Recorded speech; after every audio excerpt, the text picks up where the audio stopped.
Hello guys, welcome to my YouTube channel. My name is Harjeet Kaur. हम कर रहे हैं लूसेंट जीके के ऑब्जेक्टिव क्वेश्चंस, जिसमें हमारा ज्योग्राफी सब्जेक्ट चल रहा है। तो इसमें हम डिस्कस करेंगे अर्थक्वेक एंड वॉल्केनो से रिलेटेड सम ऑब्जेक्टिव क्वेश्चंस। तो इसके हम फर्स्ट 20 क्वेश्चंस ऑलरेडी डिस्कस कर चुके हैं। आज हम शुरू करेंगे 21st से। 21st क्वेश्चन है, विच of the following is the highest active volcano in the world. तो इन चारों में से हमने बताना है कि इन चारों में से कौन सा हाईएस्ट एक्टिव वॉल्केनो है। तो वो है Cotopaxi, right. Second, match the following list 1 and 2। तो इसमें एक साइड पे दे रखी है कंट्रीज के नाम और दूसरी साइड पे वॉल्केनोज के नाम। तो मैच करना है कि कौन सी कंट्री में कौन सा वॉल्केनो है। तो जापान में आता है फ्यूजियामा वॉल्केनो, हवाई में आता है मोआना लोआ वॉल्केनो, एंड सिसिली में आता है इटना वॉल्केनो, राइट। और आइसलैंड में आता है वॉल्केनो लाकी, ठीक है। नेक्स्ट क्वेश्चन है हमारा, which one of the following best describes the world distribution of active and recently active volcanoes. तो active and recently active volcanoes कहाँ पे आते हैं? ज्यादातर जो active and recently active volcanoes है, they are found in association with the Pacific ring of fire. तो ज़्यादातर जो हमारे एक्टिव वॉल्केनोज है या रिसेंटली एक्टिव वॉल्केनोज है वो कहाँ पे पाए जाते हैं? वो पाए जाते हैं पैसिफिक रिंग ऑफ फायर में, जो कि पैसिफिक ओशियन में सिचुएटेड है, राइट। तो ये रही हमारी पैसिफिक रिंग ऑफ फायर। ये पैसिफिक ओशियन के आसपास आ जाती है पैसिफिक रिंग ऑफ फायर, जहाँ पे वर्ल्ड के active and recently active volcanoes पाए जाते हैं, राइट। तो पैसिफिक रिंग ऑफ फायर कहाँ पे है? यहाँ पे आ गया हमारा साउथ अमेरिका, इसके ऊपर है नॉर्थ अमेरिकन प्लेट या नॉर्थ अमेरिका, इस साइड आ जाता है यूरोप और नीचे आ जाता है ऑस्ट्रेलिया। तो इसके आसपास ये आ गई हमारी Pacific ring of fire, right. फिर इसका ऑप्शन ए आ जाएगा आंसर। नेक्स्ट क्या है, विच of the following is a volcanic plateau. तो ये 4 प्लेट्यूज के नाम दे रखे हैं, तो इनमें से हमने बताना है कि वॉल्केनिक प्लेट्यू कौन सा है। वो है एंथ्रिम प्लेट्यू। कहाँ पे पड़ता है? आइलैंड पे पड़ता है। नेक्स्ट क्वेश्चन है हमारा, टेक्टोनिक एक्टिविटी। टेक्टोनिक एक्टिविटी क्या होती है? टेक्टोनिक एक्टिविटी होती है जब प्लेट्स टूट के मूव करती है, जो क्रस्टल प्लेट्स होती है वो टूट जाती है और मूवमेंट शुरू हो जाती है, तो उसको बोलते हैं टेक्टोनिक एक्टिविटी। तो आंसर क्या आ जाएगा? Breaks and bends the crustal rocks. जो क्रस्टल रॉक्स है, जिसको क्रस्टल प्लेट्स भी बोला जाता है, ये टूट जाती है, टूट के बेंड हो जाती है। या तो एक दूसरे की तरफ जाएगी, तो एक प्लेट दूसरी प्लेट के नीचे चली जाएगी या बेंड हो जाएगी। किसी भी तरह की इनकी जो मूवमेंट होती है, उस मूवमेंट को बोलते हैं टेक्टोनिक एक्टिविटी। नेक्स्ट क्वेश्चन है, विच one of the following pairs is not correctly matched. First क्या है? ओआइडोइनियो लेंगाई। ये कहाँ पे है? बर्थन तंजानिया में। ये बिल्कुल सही है। माउंट एगमॉन्ट कहाँ पे है? हवाई में है। ये रॉन्ग है। माउंट एगमॉन्ट कहाँ पे है? ये है न्यूजीलैंड में। तो माउंट एगमॉन्ट न्यूजीलैंड में आता है, तो जो ऑप्शन बी है ये रॉन्गली मैच्ड है। वॉल्कन पोआस कोस्टा रिका में है। ये बिल्कुल सही है। माउंट क्रुशवेस्काकिया ये कहाँ पे है? कमचटका पेनिनसुला में है। ये भी बिल्कुल सही स्टेटमेंट है, राइट। नेक्स्ट पे चलते हैं, विच one of the following type of volcanic eruptions is not usually explosive. तो ये भी हमने इन चारों में से बतानी है कि कौन सी इतनी ज़्यादा एक्सप्लोसिव नहीं है। तो इन चारों में से जो हवाईयन वोल्केनिक eruptions है वो कम एक्सप्लोसिव है, क्योंकि जो बाकी वाली है इनमें गैसेस वगैरह ज़्यादा निकलती है तो ज़्यादा एक्सप्लोजन होता है।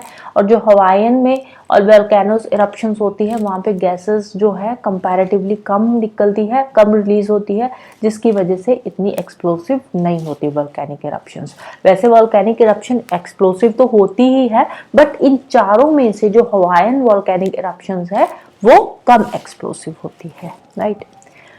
What is seismic zone extending at an angle of about 45 degree from the base of an ocean trench down through lithosphere to the asthenosphere is known as। अब ये स्टेटमेंट का मतलब क्या है? सीज्मिक जोन्स, अब जो अर्थ की प्लेट्स है ना, जैसे 2 प्लेट्स है, ठीक है, तो ये दोनों प्लेट्स में से जब एक प्लेट लिथोस्फीयर के अंदर मूव करके एस्थीनोस्फीयर तक जाती है और ये ऊपर वाली प्लेट के साथ यहाँ पे 45 डिग्री का एंगल बनाती है, तो इसको क्या बोलते हैं? इसको बोलते हैं बेनियॉफ जोन। ऑप्शन बी आ जाएगा आंसर। एप्लेटन लेयर क्या होती है? एप्लेटन लेयर एटमॉस्फेयर की लेयर होती है। आयनोस्फेयर के जो ऊपर वाली लेयर होती है उसको बोलते हैं एप्लेटन लेयर। कनार्ड डिसकंटिन्यूटी क्या है? ये हमने जब अर्थ की लेयर्स पढ़ी थी तो उसमें पढ़ा था कनार्ड डिसकंटिन्यूटी। जो क्रस्ट है और लोअर क्रस्ट है उसके बीच वाली जो लेयर है ना, जो डिसकंटिन्यूटी है उसको बोलते हैं कनार्ड डिसकंटिन्यूटी। कन्वर्जेंस जोन्स क्या होती है? कन्वर्जेंस जोन्स होती है जो दो प्लेट्स एक दूसरे की तरफ मूव करती है तो उसको बोलते हैं कन्वर्जेंस जोन्स। बट उसमें जरूरी नहीं कि 45 का एंगल बनाए एक प्लेट दूसरी प्लेट के अंदर जाकर, तो ये जो 45 का एंगल बनाती है वो वाली जोन होती है बेनियोफ जोन, राइट। नेक्स्ट है असर्शन एंड रीजन दे रखा है। असर्शन क्या है? The outer core of earth interior is in molten state and the inner core is in solid state. तो ये हमने जब लेयर्स ऑफ द अर्थ के क्वेश्चंस डिस्कस करे थे तो उसमें हमने ये बात भी पढ़ी थी कि जो कोर होती है, कोर के दो पार्ट्स होते हैं, एक आउटर कोर एक होती है इनर कोर। और जो आउटर कोर होती है वो लिक्विड स्टेट में होती है यानी मोल्टन स्टेट में होती है और इनर कोर हमेशा सॉलिड स्टेट में होती है। तो ए वाली जो स्टेटमेंट है बिल्कुल सही है। रीजन इसका क्या दे रखा है? The P seismic waves disappear in the outer core while S wave penetrate up to the inner core. तो ये वाली जो स्टेटमेंट दे रखी है ना, जो इसका रीजन दे रखा है असर्शन का, ये बिल्कुल रॉन्ग रीजन है, गलत है। गलत क्यों है? क्योंकि जो पी सिस्मिक वेव्स है ना, P waves solid and liquid दोनों में से ही ट्रेवल कर लेती है, सॉलिड में से भी लिक्विड में से भी ट्रेवल करती है। तो जो पी वेव्स है वो आउटर कोर से भी ट्रेवल करेगी और इनर कोर तक पहुंचती है, जो पी सिस्मिक वेव्स होती है। तो जो रीजन है वो रॉन्ग है, इसके पर्सपेक्टिव से भी रॉन्ग है, तो वैसे भी जो रीजन वाली स्टेटमेंट है वो रॉन्ग ही है। तो A is true but R is false. Option C is your answer. Next फिर असर्शन रीजन वाला है। असर्शन क्या है? In a resequent fault line scarp the down throw side will form lower ground. अब बात आती है फॉल्ट लाइन स्कार्प क्या होता है? फॉल्ट लाइन स्कार्प होता है, अब ये एक टोपोग्राफी होती है, इसमें क्या होता है लैंड में से कुछ इस टाइप की टोपोग्राफी बन जाती है। एक तो ये ऊपर वाला पार्ट रह जाता है, एक नीचे वाला इरोजन की वजह से। इरोजन क्यों होती है? क्योंकि ये वाली जो साइड होती है ना ग्राउंड की, ये सॉफ्टर साइड होती है, सॉफ्टर साइड में इरोजन होती रहती है और ग्राउंड जो है बिल्कुल नीचे की तरफ मूव कर जाता है, और यहाँ पे हार्ड रॉक होती है तो इरोजन कम होती है। तो कुछ इस तरह की फॉल्ट लाइन स्कार्प यहाँ पे बन जाती है। रीजन इसका क्या दे रखा है कि फॉल्ट लाइन स्कार्प क्यों बनती है? The down through side possesses the softer rock at the level of present erosion level. बिल्कुल सही रीजन है, क्योंकि ये जो डाउन थ्रो साइड है, ये वाली जो डाउन थ्रो साइड है, ये क्यों बनी है? ये इरोजन की वजह से बनी है। ये सॉफ्टर रॉक थी जिसकी इरोजन इजीली हो गई, और इरोजन होने की वजह से ये क्या बन गया? ये एक लोअर ग्राउंड बन गया, राइट। तो ए एंड आर दोनों ही सही है and R is the correct explanation of A. तो ऑप्शन ए आ जाएगा हमारा answer. Next, the study of lakes is called, इसको क्या बोलते हैं? इसको बोलते हैं लिमनोलॉजी। पोटोमोलॉजी क्या होती है? पोटोमोलॉजी होती है study of fruits and cultivation practices. Topology क्या है? ये मैथमेटिक्स की एक ब्रांच है जिसमें ज्योमेट्री की स्टडी करी जाती है, राइट। हाइड्रोलॉजी में क्या होता है? हाइड्रोलॉजी होती है स्टडी ऑफ वाटर, राइट। तो स्टडी ऑफ लेक क्या है? लिमनोलॉजी। नेक्स्ट क्वेश्चन है a series of lines connecting places having a quake at the same time. अब अर्थक्वेक जिन पॉइंट्स पे सेम टाइम पे आता है उन लाइंस को क्या बोलते हैं? उसको बोलते हैं आइसोसिस्मल लाइंस। तो ये क्वेश्चन यहाँ पे रिपीट हो रहा है, बस स्टेटमेंट को इन्होंने थोड़ा सा घुमा के दे दिया है, राइट। नेक्स्ट क्या है? Consider the following statements regarding earthquakes. Earthquake shocks are generated at a point known as epicentre. अब देखो, मैंने पिछली वीडियो में जब हम क्वेश्चंस डिस्कस कर रहे थे उसमें भी हमने ये स्टेटमेंट, कुछ इस तरह की स्टेटमेंट डिस्कस करी थी कि जो अर्थक्वेक है ना, अर्थक्वेक ओरिजिनेट होता है फोकस से, और ये वाला जो फोकस वाला पॉइंट है ये अर्थ के अंदर होता है, और इस फोकस के बिल्कुल ऊपर जाकर आता है अर्थ का सरफेस, और अर्थ के सरफेस के ऊपर जहां से अर्थक्वेक जनरेट होता है, अर्थक्वेक जनरेट फोकस से होता है, तो फोकस से बिल्कुल ऊपर वाला जो अर्थ के सरफेस का पॉइंट होता है, इस पॉइंट को बोलते हैं एपिसेंटर, ठीक है। तो ये जो शॉक वेव्स जनरेट होती है ना, शॉक वेव्स इस फोकस से जनरेट होती है, ना कि एपिसेंटर से। एपिसेंटर वो वाला पॉइंट है जो ऊपर क्रस्ट के ऊपर पॉइंट है, फोकस क्रस्ट के अंदर वाला पॉइंट है, ठीक है। तो जो शॉक वेव्स जनरेट होगी ये फोकस से ही जनरेट होगी, एपिसेंटर से जनरेट नहीं होगी, राइट। सेकंड स्टेटमेंट क्या है, the point of origin of shock may be with in the crust और मेंटल। तो बिल्कुल सही है, शॉक वेव्स यहाँ से ओरिजिनेट होती है, वो पॉइंट क्या है, फोकस है। फोकस कहाँ पे होता है, क्रस्ट के अंदर वाला जो पॉइंट होता है वो होता है फोकस, जहाँ से शॉक वेव्स ओरिजिनेट होती है। थर्ड स्टेटमेंट क्या है, the more earthquake prone areas are at the merging of tectonic plates. जहां पे टेक्टोनिक प्लेट्स मर्ज होती है वहां पे ज्यादातर अर्थक्वेक्स आते हैं, बिल्कुल सही है। मर्जिंग मींस दो प्लेट्स आपस में टकरा रही है, जो कन्वर्जेंट प्लेट बाउंड्रीज है वहां पे ज्यादा अर्थक्वेक्स आते हैं, वो मोर अर्थक्वेक प्रोन एरियाज होते हैं। तो थर्ड स्टेटमेंट बिल्कुल सही है, राइट। तो second 2 and 3 is the answer, option D is your answer. Next क्या है, विच of the following is not a natural disaster.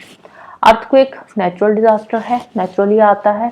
Floods natural disaster है। न्यूक्लियर एक्सप्लोजन नेचुरल डिजास्टर नहीं है, ये मैन मेड है, ये हमारी वजह से होते हैं न्यूक्लियर एक्सप्लोजन फैक्ट्रीज में, right. Volcanic explosion again natural disaster में आता है।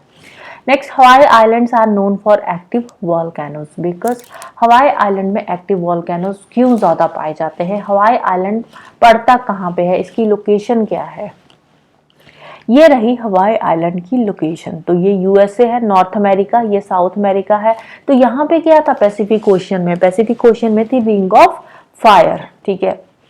तो जो हवाई आइलैंड है ये कहाँ पे पड़ता है, रिंग ऑफ फायर के अंदर आता है। तो मतलब यहाँ पे बहुत सारे हॉटस्पॉट्स है, तो इसीलिए यहाँ पे ज्यादातर एक्टिव वोल्केनोस पाए जाते हैं। तो they are situated over a hot plume means hotspot पे ये सिचुएटेड है। यहाँ पे बहुत सारे एक्टिव वोल्केनोज है, जो लावा है वो कंटिन्यूसली अर्थ से बाहर आता रहता है, तो इसीलिए यहाँ पे ज्यादातर एक्टिव वोल्केनोज पाए जाते हैं। Next, circum-Pacific belt accounts for major percentage share of world's total earthquakes of varying magnitude and deep focus। तो ज्यादातर जो अर्थक्वेक्स आते हैं वो सर्कम पैसिफिक बेल्ट पे आते हैं, हॉटस्पॉट्स है, वॉल्केनोज कंटिन्यूसली इरप्ट होते रहते हैं, तो जिसकी वजह से यहाँ पे अर्थक्वेक्स भी आते रहते हैं। वॉल्केनोज इरप्ट होएगा तो आसपास में जो लैंड है उसमें थोड़ी बहुत तो शॉक वेव्स जनरेट होगी ही होगी, अर्थक्वेक्स है जो है वो आएंगे ही आएंगे। तो इसके रीजन में इन्होंने क्या लिखा हुआ कि maximum occurrence of earthquakes along circum Pacific belt is caused by divergent motion of tectonic plates and consequent formation of walls, जो कि बिल्कुल गलत है। डाइवर्जेंट मोशन की वजह से यहाँ पे अर्थक्वेक्स नहीं आते। अर्थक्वेक्स क्यों आते हैं, जो ज्यादातर अर्थक्वेक्स आते हैं ना वो कन्वर्जेंट प्लेट बाउंड्रीज पे आते हैं, जहाँ पे दो प्लेट्स एक दूसरे की तरफ मूव करती हैं। तो जो कन्वर्जेंट प्लेट बाउंड्रीज होती है वहां पे ज्यादा अर्थक्वेक्स आते हैं। तो जो रीजन वाली स्टेटमेंट है वो गलत है। A is true and R is false, C is your answer. Next, spot the odd one from the following.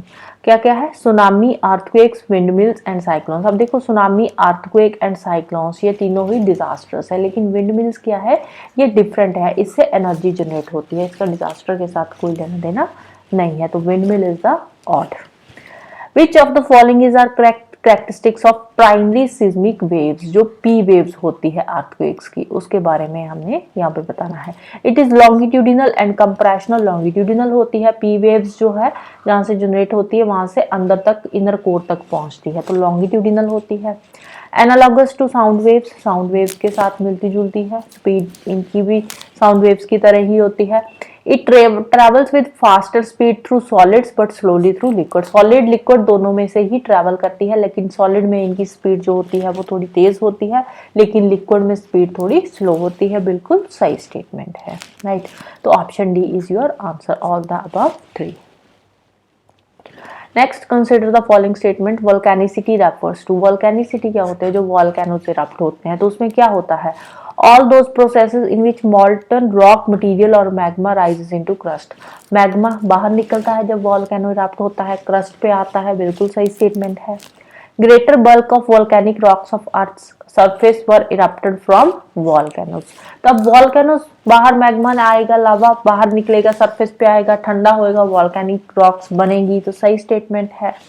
The process of solidification of rocks into crystalline and semi crystalline form molten rock.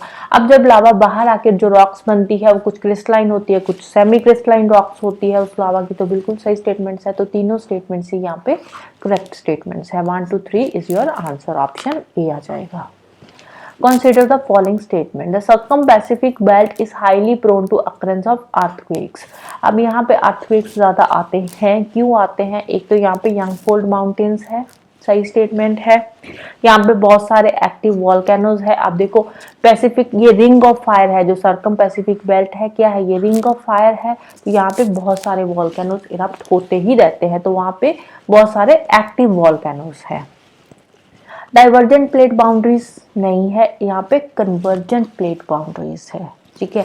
तो ये वाली जो convergent plate boundaries वाली statement है ना, ये 2-3 बार यहाँ पे रिपीट हो चुकी है।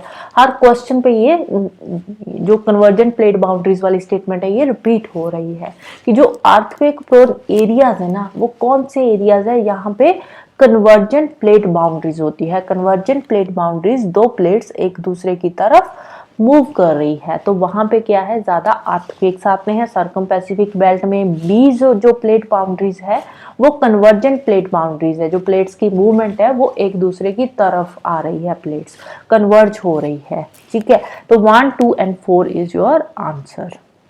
1 2 and 4 option B is your answer, right. So this is all about today. तो जाने से पहले वीडियो को लाइक कर देना, शेयर कर देना और चैनल को सब्सक्राइब कर लेना। Thank you, bye bye and have a nice day.